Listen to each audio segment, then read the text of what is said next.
Hello guys, welcome to एजुगिरी। आज हम 10 जनवरी का द हिंदू एनालिसिस करेंगे। चलिए। Mamata hits the street defence disrupting Reds.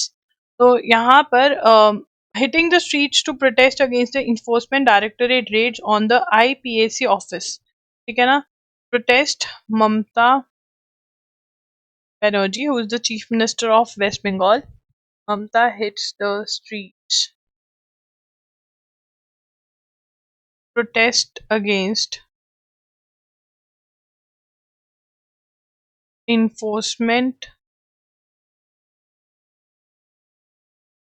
directorate raids on IPAC office. ठीक है ना। आईपैक ऑफिस पे रेड्स पड़ रही है। इन्फोर्समेंट डायरेक्टरेट क्या करता है? जहां पर भी मनी लॉन्ड्रिंग हो रही है, ड्रग्स बेच के पैसे कमा रहे हो, इलीगल काम करके पैसे कमा रहे हो, तो वहां पर कौन आ जाएगा? इन्फोर्समेंट डायरेक्टरेट आ जाएगा। ठीक है ना। तो यहाँ पर शी सो बेसिकली डॉक्यूमेंट्स लेकर जा रहे थे कुछ इन्फोर्समेंट डायरेक्टरेट वाले आईपैक के, वो नहीं लेके जाने दिए ममता बनर्जी ने। ठीक है ना। She tried to justify her decision to intervene during the raids।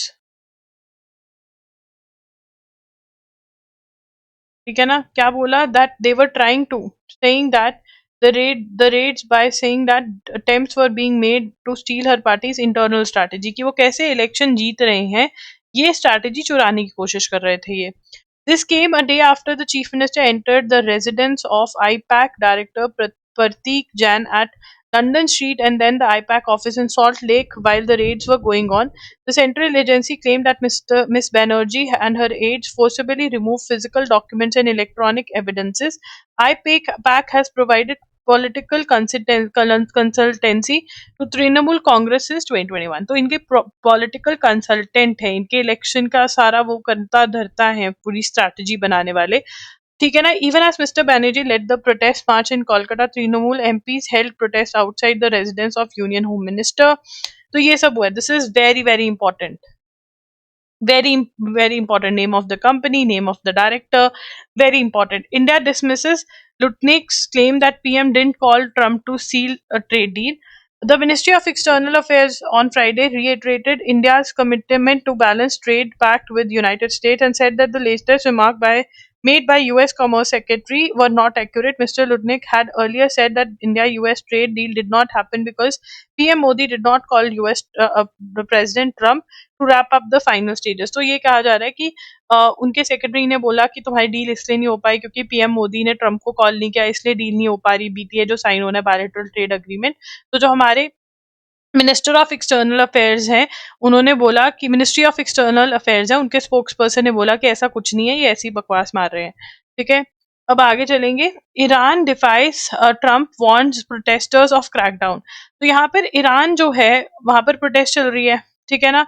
तो यूएसए कह रहा है कि अगर तुमने प्रोटेस्टर्स को मार दिया तो मैं अटैक कर दूंगा, ये वो। ठीक है ना। अब ट्रम्प कह रहा है कि आप इंस्टीट्यूशंस को टेक ओवर कर लो।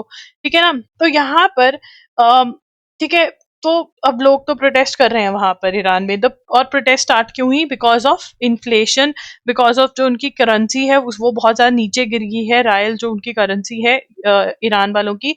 The protest also represent the first test of whether the Iranian public could be swayed by opposition leader in exile. Reza, तो ऑपोजिशन लीडर, ईरान का ऑपोजिशन लीडर इन एग्जाइल कौन है? This can be a question. Opposition leader in exile कौन है? Reeza रेजा पाहलवी, whose fatally ill father fled Iran just before the country's whose ill father fled Iran just before country's 1979 Islamic revolution। ठीक है ना। तो this is the opposition leader in exile of Iran. Very very important man maul to death by dogs in Dwarka, तो ये अगर ऐसे writing आ जाता है डॉग वाले इशू पे तब इम्पोर्टेंट है ये। उसके बाद DD News to air content by digital creators. So Prasar Bharati launch creators corner, DD News air content, air content by digital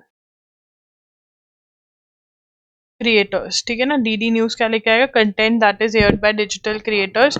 प्रसार भारती जो है, प्रसार भारती launched, यहाँ से लिखेंगे launched creators corner, a dedicated platform of DD News for content created by digital creators from across the country. Note करेंगे ये। Said 2026 would be the year of major reforms for Prasar Bharati, with the Ministry of Information and Broadcasting also undergoing complete restructuring. तो Ministry of Information and Broadcasting Ministry के लिए ये 2026 year of reform होने वाला है, very very important. These reforms, he said, would orient institutions such as Doordarshan and All India Radio towards industry participation, new generation creators, and technology-driven process. Referring to the Waves platform launched last year, he noted its role in boosting the creator economy, adding 1 crore youth generating and new employment. ये भी note करेंगे। During the event, Union Minister of State for INBL, Murugan said the launch of Doordarshan's Creator Corner was a significant step in empowering India's growing community of content creators. The initiative aims to promote the digital economy by encouraging the creation of quality content. ये भी note करेंगे। Creators Corner will feature content across a wide range of themes, including news, culture, travel, cuisine, art and literature, music and dance, health, education, science and technology, inspiring stories, environment and sustainable development, and entertainment. The program will be telecast at 7 p.m. from Monday to Friday, with a repeat telecast that following day at 9:30 a.m. Each episode will feature 4 to 6 reels or videos covering diverse themes. तो ये reels अब चलाएंगे आपकी, ठीक है। Delhi court staffer dies by suicide, cites excessive work pressure. तो ये कहाँ पर हुआ है, दिल्ली के अंदर हुआ है। They have not given the name of the court.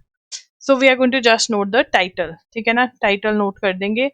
and this guy was uh, he was disabled, 60% disability थी, ठीक है ना, फिर भी उनको काम देते थे जो वो नहीं होता था उनसे, तो that is why he committed suicide. His name was Harish Singh Mahar, 2035, age was 35। ये तीनों चीजें नोट कर लेना।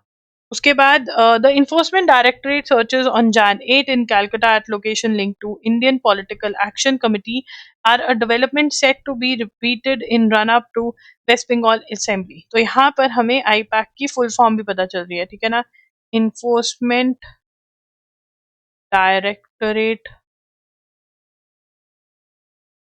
searches in Calcutta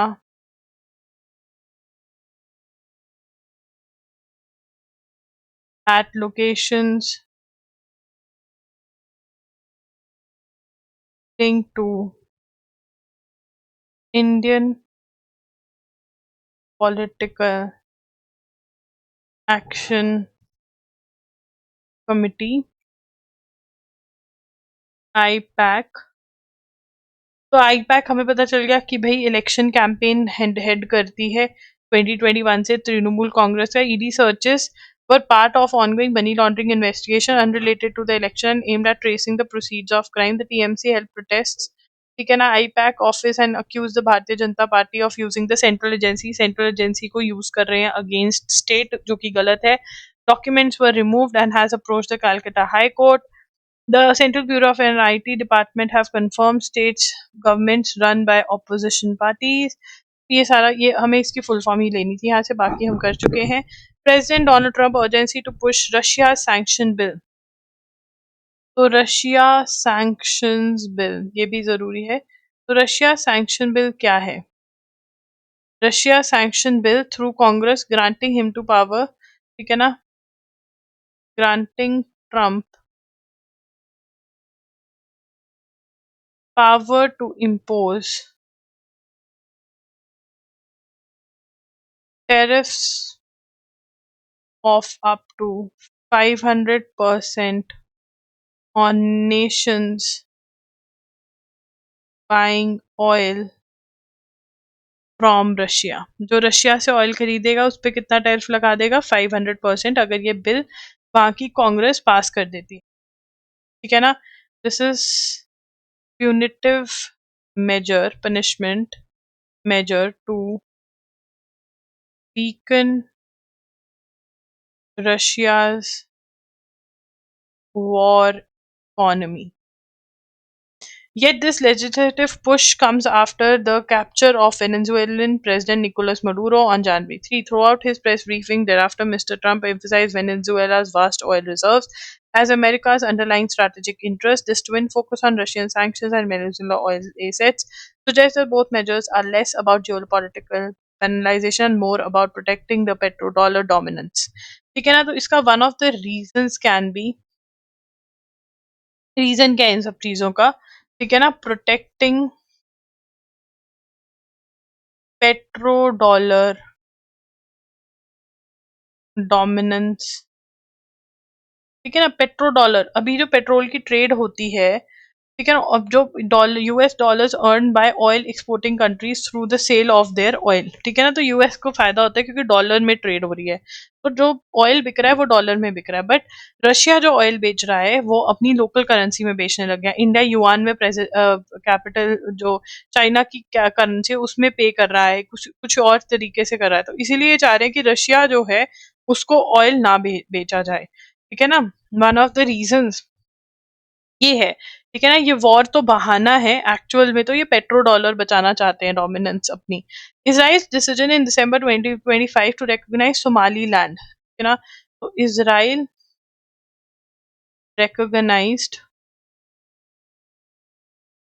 recognized Somaliland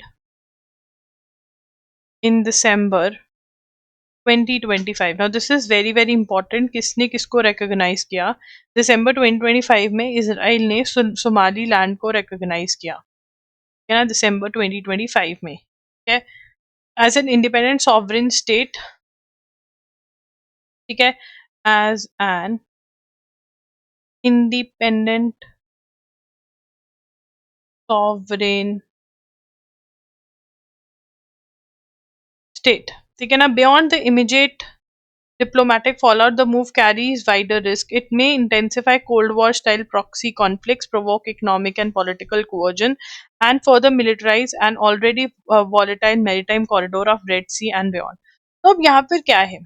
देखो, for China, Somaliland, Beijing मतलब China. For China, Somaliland sits at the intersection of three core interests: safeguarding the One China principle, securing the Red Sea corridor, and controlling the intensifying great power competition in Africa. तो Somaliland क्यों important है China के लिए? देखो, एक तो red सी corridor है वहां पर, ठीक है ना, दूसरा अफ्रीका के अंदर पावर वो है कि कौन सी कंट्री पावरफुल कंट्री उसको कंट्रोल करेगी, दूसरा वन चाइना प्रिंसिपल भी है कि सोमाली लैंड जो है वो रिकॉग्नाइज होता है, तो इनको ये कि जैसे सोमाली लैंड पे कब्जा करके बैठे थे, ठीक है ना, तो वैसे ताइवान जो है वो चाइना के लिए है। ठीक है ना? तो अगर सोमाली लैंड इंडिपेंडेंट हो जाता है तो ताइवान भी अपनी इंडिपेंडेंस जो है वो कर सकता है। ठीक है? ये आप नोट करोगे कि ये तीन रीजंस है। From the perspective, Beijing's response has been predictable. China has condemned Israel's decision as an endorsement of separatism, reiterating that Somaliland is an inseparable part of Somalia. तो यहाँ पर चाइना किसकी साइड है? China on the side of Somalia. China on the side of Somalia. तो China क्या कहता है कि सोमालिया का इनसेपरेबल पार्ट है सोमालीलैंड। ठीक है ना? क्योंकि this language is consistent with Beijing's long standing position, मतलब चाइना की, क्योंकि चाइना के पास ताइवान है, ऐसे ही जैसे ये सोमालीलैंड पे कब्जा अपना दिखाना चाहते हैं सोमालिया वाले, वैसे ही बीजिंग चाइना किस पे कब्जा दिखाता है? ताइवान पे दिखाता है। ठीक है? Yet China may find it harder to reject Somaliland's claim to sovereignty compared to many other contested territories. Unlike many separatist terrorists, अब यहाँ पर in 2020 Somaliland decided to establish official ties with Taipei, which directly challenged One China principle. Taiwan के साथ इन्होंने direct ties बनाए, ठीक है ना, जो कि चाइना नहीं चाहता कि ताइवान के साथ आप किसी भी कंट्री कोई भी बनाए रिलेशन, क्योंकि वो कहते हैं ये हमारा पार्ट है, आप हमारे साथ रिलेशन बनाओ, ताइवान के साथ नहीं। China's concerns, however, extend beyond ideology. The Bab el Mandeb Strait, linking the Red Sea to the Gulf of Aden, is a critical choke point for Chinese trade and energy flows under the Maritime Silk Road. Beijing has repeatedly described the route as jugular vein of global commerce. Its first overseas military base in the neighboring Djibouti was established in 2017. तो यहाँ पर China control करके बैठा है ये रास्ते वास्ते. अब अगर इसराइल आ जाएगा, इसराइल अपना चलाएगा, ठीक है ना. Therefore Israel recognition of Somaliland threatens disrupt. जो ये चेस बोर्ड इन्होंने बनाया हुआ था, जो खेल खेल रहा था चाइना, वो इसराइल वहां पर जाके अब बैठ गया है. तो इसराइल अब चाइना को दुखी करेगा वहां, ठीक है ना. तो वहां पर वो रास्तों पे, वो रूट्स पे इसराइल का कब्जा हो जाएगा. और Israel is backed by United Arab Emirates, United states, ठीक है ना. तो ये इंटेलिजेंस की जो गेम खेली है इन इसराइल वालों ने, वो इनके लिए मुश्किल पैदा करेगी. किसके लिए? चाइना के लिए, ठीक है ना. तो ये है, ठीक है. आगे चलेंगे. Varanasi tent city inaugurated by PM violated environment norms. तो जो वाराणसी टेंट सिटी था, एनजीटी क्या कह रही है कि जो टेंट सिटी है established in 2023 was in violation of environment laws. It was inaugurated by PM Modi on 13 January 2023. ठीक है ना, वायलेशन में था, ये नोट करोगे, इंपॉर्टेंट है. डीआरडीओ ने कंडक्ट किया हाइपरसोनिक मिसाइल प्रोग्राम का टेस्ट. तो हाइपरसोनिक मिसाइल्स में हम बहुत आगे चले गए हैं अब. Shah launches database on bomb blast in India, ठीक है ना. अमित शाह ने क्या लॉन्च किया है? Union home minister Amit Shah inaugurated National Improvised Explosive Device Data Management System, NIDMS का फुल फॉर्म याद रखोगे. A first of its kind platform that contains details of every bomb blast that, जितने भी बॉम्ब ब्लास्ट हमारी country में हुए हैं 1999 से, वो सबकी डिटेल्स इसमें होंगी.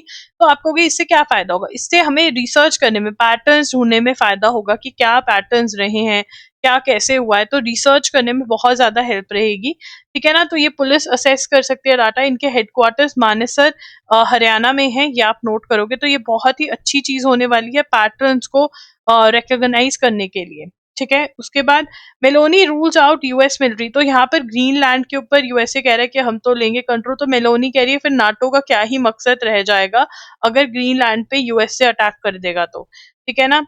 DPDP act does not dilute RTI. तो आरटीआई एक्ट के अंदर चेंजेस लेके आए हैं, ठीक है ना. आरटीआई एक्ट में कह रहे हैं कि जो बहुत पर्सनलाइज डाटा है about a official, government official, वो नहीं प्रोवाइड किया जाएगा अगर उसका कोई रेलेवेंस नहीं है, ठीक है ना. मतलब अगर उसके डिस्क्लोजर से पब्लिक एक्टिविटी और इंटरेस्ट का कुछ लेना देना नहीं है तो वो नहीं दिया जाएगा, डाटा डिस्क्लोज नहीं होगा. बाकी जो दूसरा टाइप का डाटा है वो दिया जाएगा अगर पब्लिक, मतलब इन पब्लिक का जो वेलफेयर है वो प्रायोरिटाइज किया जाएगा, ठीक है. अब यहाँ पर क्या है? Mandate disclosure of exempted information when ever public interest outweighs harm, ठीक है ना. पब्लिक इंटरेस्ट होगा तो देंगे, नहीं तो नहीं देंगे. ये हुआ है आरटीआई में. The union public service commission said on Friday face identification compulsory कर दिया है. जब पेपर देने जाएंगे तो फेस आइडेंटिफिकेशन होगा. Taliban wrestle control of the, एक मिनट. Taliban ministry of foreign affairs arrived in Delhi, expected to take over. तो यहाँ पर मुफ्ती नूर अहमद जो है, he is expected to take over as charge d'affaires at the Afghanistan embassy Delhi के अंदर. This is very very important. Mufti, ठीक है ना. मुफ्ती महल, मुफ्ती, मुफ्ती, ठीक है ना. मुफ्ती नूर अहमद नूर दोबारा से, ठीक है. This is very very important. So guys, that's it. Do subscribe to the channel, do like the video. Thank you for watching. Bye bye and take care.